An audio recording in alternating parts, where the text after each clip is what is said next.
Hey everyone, welcome back to the channel.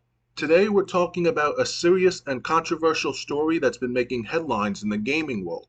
A developer from Sucker Punch Productions, the studio behind Ghost of Tsushima and the Infamous series, was reportedly fired after making jokes online about political commentator Charlie Kirk being killed.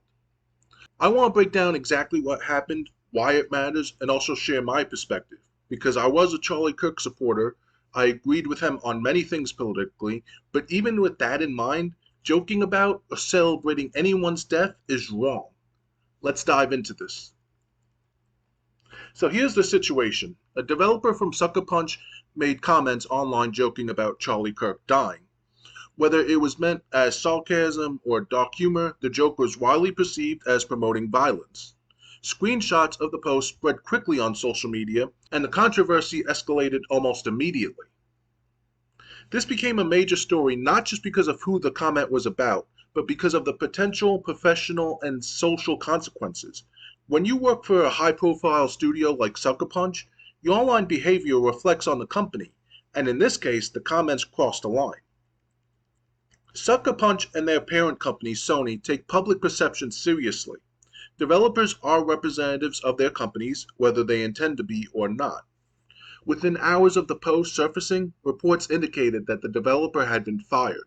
While Sucker Punch hadn't released an official statement, multiple reliable sources confirmed the firing. This demonstrates a broader truth about the industry.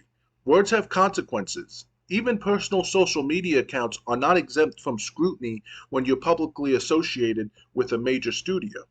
I want to make my own stance very clear. I agreed with Charlie Kirk on many points, and I followed his work closely. But that doesn't change the fact that joking about anyone dying is wrong. It doesn't matter whether you like the person, agree with them, or strongly oppose them. Celebrating or making light of someone's death is unacceptable. Being a supporter doesn't mean ignoring ethics, and being an opponent doesn't mean you get a free pass to wish harm on someone. Violence should never be a punchline, and that's the core lesson here. This incident highlights a bigger problem in online culture. People often make extreme statements for attention, likes, or to appear edgy. But that behavior can have real-world consequences both for careers and for the people targeted. Joking about someone dying crosses an ethical line.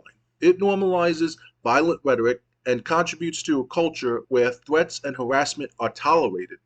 Even if a statement is made as a joke, it can still be harmful, triggering, or interpreted as encouragement of violence.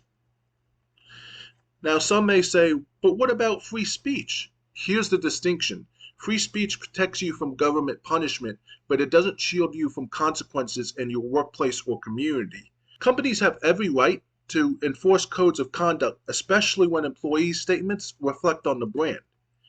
In this case, the firing isn't censorship, it's accountability.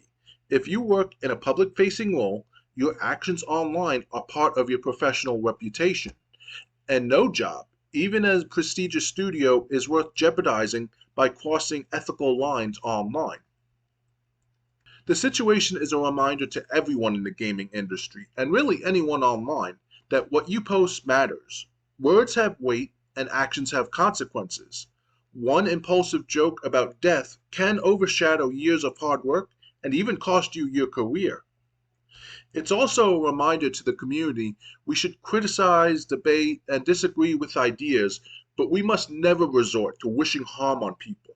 Supporting someone politically doesn't mean we ignore morality, and opposing someone doesn't justify celebrating their death. So what do we take away from all this? First, words online matter. Second, joking about anyone's death is ethically wrong, and there are real consequences for crossing that line. Third, this is an opportunity to think about how we communicate online, even when frustrated, even when joking, even when we disagree with someone.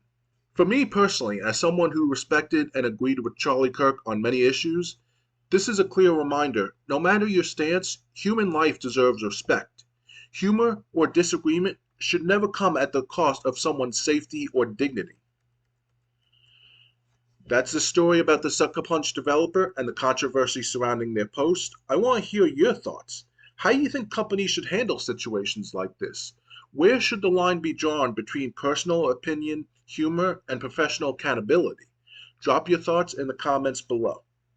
If you found this video helpful or thought-provoking, make sure to like, share, and subscribe for more discussions about gaming, ethics, and online culture. Thanks for watching, and I'll see you in the next video.